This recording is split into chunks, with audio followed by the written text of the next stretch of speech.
కోరుకుంటున్నానండి. డిప్రెషన్ నుంచి బాలు గారిది అట్లా అయిన తర్వాత ఇంకా 2 ఇన్సిడెంట్స్ నాకు చాలా డిప్రెషన్లోకి వెళ్ళిపోయాను కొంచెం.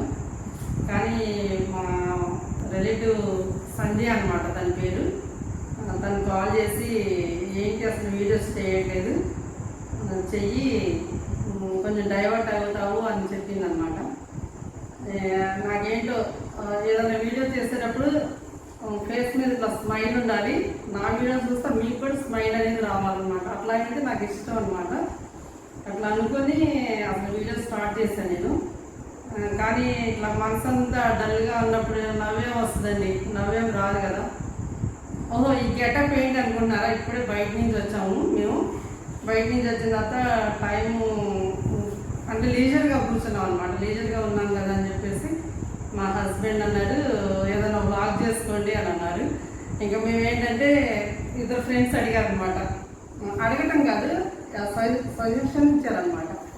ఏంటి నీ హెయిర్ మీద ఒక వీడియో చేయొచ్చు కదా అని చెప్పేసి సజెస్ట్ చేశారు నాకు. సర్లే నా హెయిర్ గురించి ఈరోజు మాట్లాడదాము. అసలు నా హెయిర్ గ్రోత్ ఎట్లాగా ఉంది, అసలు నా హెయిర్ గురించి అసలు మీతో కొంచెం షేర్ చేసుకుందాం అని చెప్పేసి నేను ఇంకా ఈ వీడియో స్టార్ట్ చేశాను. ఇప్పుడు సరే ఈ గెటప్ అయితే తీసేస్తాను, ఓకేనా? ఏంటోనండి బయటికి వెళ్ళినప్పుడల్లా ఈ మాస్కులు ఏంటో, ఈ హంగామాలు ఏంటో అసలు ఏం అర్థం కావట్లేదు. ఎన్ని రోజులు ఏంటో ఇక్కడ మనకి. అయితే నా హెయిర్ గురించి చెప్తానన్నాను కదా.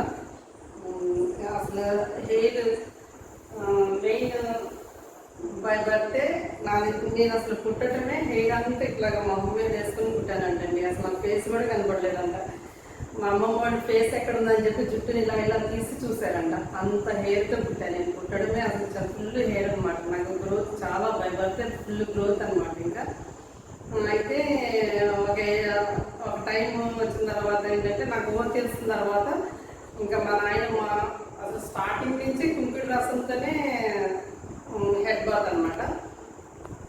అయితే మా నాయనమ్మ ఎప్పుడు కుంకుడు రసంతో సండే వచ్చిందంటే చాలండి కుంకుడు రసంతో ఫుల్ మేము ముగ్గురు అనమాట సిస్టర్స్, ముగ్గురు వరుసగా కూర్చోబెట్టేసి మంచిగా కుంకుడు రసాలు పోసేసి మంచిగా తలస్నానం చేయించేసేది. కంపల్సరీ రసం అనేది కంపల్సరీ కంట్లో పడేది. పడకుండా ఒక్కరోజు కూడా ఉండేది కాదు. కంట్లో పడటం, ఇప్పుడు రాసాల్ట్ అంటారు కదా, కళ్ళుప్పు అంటారు కదా, ఆ కళ్ళుప్పు నోట్లో వేయటం. ఆ కళ్ళుప్పు మనం తింటే ఏంటో దానికి ఒక రెమెడీ అంట. కుంకుడు రసం కంట్లో పడంగానే నోట్లో మనం రాసాల్ట్ వేసుకుంటే అది కొంచెం ఆ మంట అనేది రెడ్యూస్ అవుతుందని చెప్పేసి అంటారు కదా. గ్రాండ్ మదర్స్ ఉంటాయి కదా కొన్ని, ఇంకా అట్లా కాబట్టి కళ్ళుప్పు అలా వేసేది. అయితే ఇక నాకు ఊహ తెలియని పుట్టినప్పటి నుంచి కుంకుడు రసమేనండి. నాకు ఊహ తెలిసిన తర్వాత ఈవెన్ కాలేజ్లో హాస్టల్కి వెళ్ళినప్పుడు కూడా నేను ఏంటంటే కుంకుడికాయని ఇంటి దగ్గరే కొట్టేసుకొని బ్యాగ్లో వేసేసుకొని వెళ్ళేవాళ్ళము. వెళ్ళి మా ఫ్రెండ్ పోస్తూ ఉంటుంటే ఇట్లా మేము రుద్దుకుంటూ ఉండేవాళ్ళం అనమాట. అట్లాగా పెళ్ళయిన తర్వాత కూడా కుంకుడు రసమేనండి. విజయవాడ నుంచి నేను తెచ్చుకునేదాన్ని అనమాట. పెళ్ళైన కొత్తలో కూడా నాకు 2 బాబులు పుట్టిన తర్వాత కూడా నేను కుంకుడి కాయలతోనే నేను స్నానం చేసేదాన్ని. ఇంటి దగ్గర అట్లా కొట్టించుకొని వచ్చి చేసేదాన్ని. తర్వాత కొంచెం విజయవాడ వెళ్ళటం కొంచెం తగ్గిన తర్వాత ఏంటంటే బల్క్లో తీసుకురాలేకపోతున్నాను నేను. ఇంకా ఇక్కడేమో మేమున్న ఏరియాలో కుంకుడికాయలు చాలా స్మాల్ సైజ్ అనమాట. సరిగ్గా అందులోంచి పెద్దగా రసం రావట్లేదు. ఇంకా నాకు పెద్ద న్యూసెన్స్ ఉంటుంది ఈ కుంకుడి రసంతో, చాలా కష్టంగా ఉంటుందని చెప్పేసి మా చిన్నబాబు పుట్టిన తర్వాత నాకు గుర్తుంది. మా చిన్నబాబు పుట్టిన తర్వాత నేను స్టార్ట్ చేశాను అనమాట మీరా షాంపూ స్టార్ట్ చేసిన 21 ఇయర్స్ నుంచి నేను మీరా షాంపూనే వాడుతున్నాను. ఇంకొక షాంపూనే వాడట్లేదు అసలు. మీరా షాంపూ కూడా ప్యాకెట్స్ ఉంటాయి కదా, శాచెట్స్ ఉంటాయి కదండి, ఆ ప్యాకెట్స్ అనమాట. ఒక్క ప్యాకెట్ నేను ఎవ్రీడే తలస్నానం చేస్తానండి. నాకు ఒక్కరోజు తలస్నానం చేయకపోతే నాకు చాలా చిట్ అయిపోతూ ఉంటాను. ఎవ్రీడే నేను చేయాల్సింది. కొంతమంది అంటారు ఎవ్రీడే హెడ్ బాత్ చేయటం వల్ల హెయిర్ లాస్ అవుతుంది కదా అని అంటారు. అది ఏమి ఉండదు. నాకు చేయకపోతేనే అదొక చిరాకనే అనిపిస్తుంది అనమాట, అనీజీ ఉంటుంది అనమాట నాకు. ఇంకా నేను ఎవ్రీడే తలస్నానం చేయాల్సింది. ఇంకా చాలా రేర్ అనమాట. ఆ రోజు చేయలేదంటే ఇక అసలు ఏదో చాలా బిజీగా ఉన్నాను ఏదో అయి ఉంటుంది, కానీ కంపల్సరీ నేను ఎవ్రీడే చేయాల్సింది. అయితే ఫస్ట్ నేను కుంకుడు రసం, తర్వాత మీరా షాంపూ అన్నా కూడా కుంకుడి రసం ఉందే కదండి, కుంకుడి కాయలు ఎక్స్ట్రాక్టే కదా మీరా షాంపూ అన్నా కూడాను. అందుకని చెప్పి నాకు అలా పడిందేమో. అసలు నాకు దగ్గర దగ్గర 15 years వరకు అండి అసలు హెయిర్ అనేది అస్సలు ఊడేదే కాదనమాట. కానీ సడన్గా ఒక టైంలో ఏంటంటే నాకు బాగా థ్రోట్ ఇన్ఫెక్షన్ వచ్చింది. థ్రోట్ ఇన్ఫెక్షన్ వచ్చినప్పుడు 3 months నేను డోస్ వాడాను.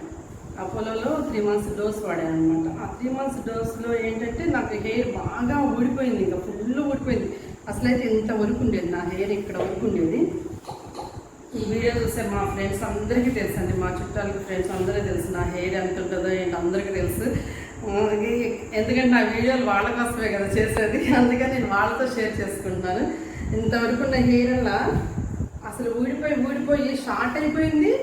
అసలు థిక్నెస్ కూడా తగ్గిపోయింది అనమాట. తగ్గిపోయి నాకు అసలు అర్థం కాలేదు ఏంటి అట్లాగ అయిపోయిందని. నేను వెంటనే డాక్టర్ని అడిగితే మెడిసిన్స్ వల్ల తగ్గింది అని అన్నారు. నాకు చాలా బాధ అనిపించింది. ఇంకా నా హెయిర్ అప్పుడే పోయిందండి, నా హెయిర్ లేకపోతే ఇంత హెయిర్ ఉండేది. అయినా ఇప్పుడు కూడా నేను 50+కి ఎంత హెయిర్ ఉందంటే చాలా నాకే చాలా బాగా అనిపిస్తుంది, చాలా హెయిర్ ఉందంటే అనిపిస్తుంది. ఇంత లాంగ్ హెయిర్ 50 years ఇంత లాంగ్ హెయిర్ అనేది చాలా రేర్గా ఉంటుంది కదా. ఇప్పుడు దీనివల్ల ఏంటంటే 3 points అండి. ఈ హెయిర్ మనకు పోకుండా ఉండాలంటే ఓన్లీ 3 points. మెయిన్ హెల్తీగా ఉండాలి. ఫస్ట్ ఏంటంటే జీన్స్ అండి, జీన్స్ని బట్టే ఉంటుంది హెయిర్ అంతా కూడా. ఫస్ట్ జీన్స్, నెక్స్ట్ ఏంటంటే ప్రోటీన్ ఫుడ్ తినాలి, బాగా మంచి ప్రోటీన్ ఫుడ్ తినాలి. అసలు నేనైతే ఫుల్ తింటానండి, పని అర్థం చేస్తాను, తింటాం కూడా బాగా తినేస్తాను నేను. ఇంకా నెక్స్ట్ ఏంటంటే స్ట్రెస్ అనేది ఉండకూడదండి. నేను డిప్రెషన్లో ఉంటాను కానీ మనసుని బాగా చేసేసుకుంటూ ఉంటాను. అప్పటికప్పుడే నార్మల్ స్టేజ్కి తేవడానికి చాలా ట్రై చేస్తూ ఉంటాను అనమాట. ఎంత డిప్రెషన్ స్టేజ్కి వెళ్ళినా కూడా నార్మల్కే నేను ట్రై చేస్తూ ఉంటాను ఎప్పుడు కూడా. నేను చాలా హై పీక్లోకి వెళ్ళే డిప్రెషన్లో ఉన్నాను. అయినా సరే నేను ఎప్పుడు స్టేబుల్గా చాలా కంట్రోల్గా ఉంటాను అనమాట. అంత స్ట్రెస్ ఫీల్ అవ్వను. ఎందుకుండవండి, ప్రతి ఒక్క మనిషికి హ్యూమన్ బీయింగ్ అంటేనే ఉంటాయి కదా, ప్రాబ్లమ్స్ లేకుండా లైఫ్ ఎలా ఉంటుంది. ప్రాబ్లమ్స్ ప్రతి ఒక్క మనిషికి ఉంటాయి. కానీ ఆ ప్రాబ్లమ్స్ని మనం ఎలా సాల్వ్ చేసుకోవాలి, దాన్ని ఎట్లా ఓవర్కమ్ చేయాలి అనేది మెయిన్ పాయింట్ అనమాట. ఈ 3 points అండి అసలు అంతే. ఈ 3 points అంతేగాని ఊరికే వాళ్ళు అది చెప్పారు, కండిషనర్ అంటారు, అది చెప్పటం ఇది చెప్పటం, ఏదేదో హెన్నాలు రాయటము, అవన్నీ వేస్ట్. నేను చెప్తున్నాను కదా, నేను ఎక్స్పీరియన్స్తో చెప్తున్నాను. ఓన్లీ 3 points మీదనే డిపెండ్ అయి ఉంటుంది హెయిర్ అనేది. ఫస్ట్ జీన్స్ అండి, తర్వాత ప్రోటీన్ ఫుడ్, తర్వాత ఏంటంటే మనం బ్రెయిన్ ఎప్పుడు పీస్ఫుల్గా ఉంచుకోవాలి, స్ట్రెస్ అనేది లేకుండా పీస్ఫుల్గా ఉంచుకోవాలి. అంతే ఈ 3 points అనమాట. కాకపోతే నేను ఏజ్ని బట్టి గ్రే హెయిర్ వస్తుంది కదా, ఆ గ్రే హెయిర్ వస్తుంది కాబట్టి నేను అప్పుడప్పుడు డై చేసుకుంటాను. ఆ డై కూడా నేను ఎప్పుడు ఒకటే, ఊరికే మార్చకూడదండి. ఎప్పుడు మనం చేంజ్ చేస్తామో అప్పుడే హెయిర్ ఫాల్ అయిపోతుంది అని నేను నేను రీసెర్చ్ చేశాను అనమాట. ఎందుకంటే చాలా మంది వింటూ ఉంటాను, మా హెయిర్ ఊడిపోతుంది అంటే జీన్స్ ప్రోటీన్ ఫుడ్ మంచిగా ఉన్నా కూడా ఊడిపోతుంది. ఏంటంటే స్ట్రెస్ ఫీల్ అవుతారు.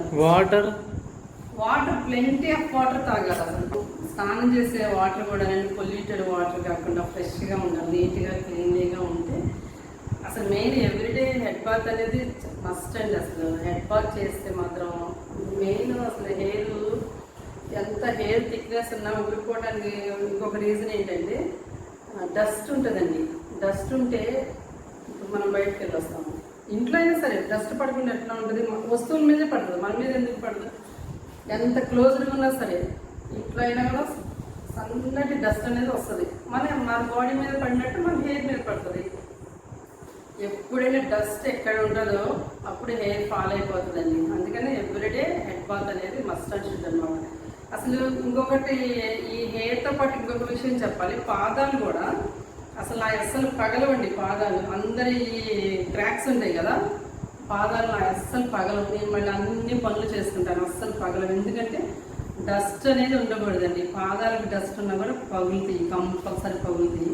అందుకని ఎప్పుడు మనం స్లిప్పర్స్ ఇంట్లో యూజ్ చేయాలి, లేకపోతే ఎప్పుడు కాళ్ళు కడుగుతూనే ఉండాలి మంచిగా. Every 1 hour hand wash. ఇప్పుడు ఈ పాండమిక్ పీరియడ్లో హ్యాండ్ వాష్ ఎట్లానో లెగ్ వాష్ కూడా లెగ్ వాష్ కూడా చేసుకుంటేనే కాళ్ళు పగులు కూడా ఉండవు. నేను ఈ హెయిర్తో పాటు కాళ్ళు పగులు కూడా పిక్కిచ్చేస్తాను మీకు. ఇంకా ఇదండి ఇంకా నా హెయిర్, నా secrets of my hair. Okay, secrets of my hair.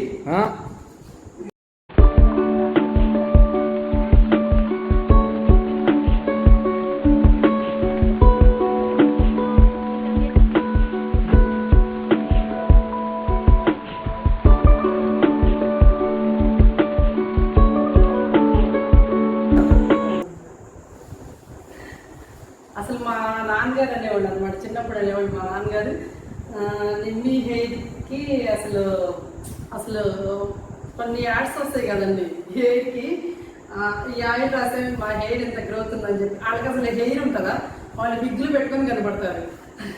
Natural hair కాదు కదా.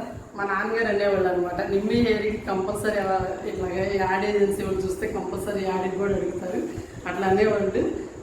కానీ ఇప్పుడున్న నాలెడ్జ్ కనుక అప్పుడుంటే కంపల్సరీ నేను ట్రై చేసేదాన్ని, యాడికి కూడా వెళ్ళేదానండి కంపల్సరీగా. అంత నాలెడ్జ్ లేదు కదండి, ఇప్పుడిప్పుడే కదా కొంచెం. మీ జనరేషన్తోనే నాకు నాలెడ్జ్ వచ్చిందండి. ఎవరికి రాదు, బై బర్త్ ఎవరికి రాదండి. మన సరౌండింగ్స్ని బట్టే మన నాలెడ్జ్ అనేది ఇంప్రూవ్ అవుతూ ఉంటుంది అనేది నా ఫీలింగ్. ఓకే అండి, thanks for watching, see you next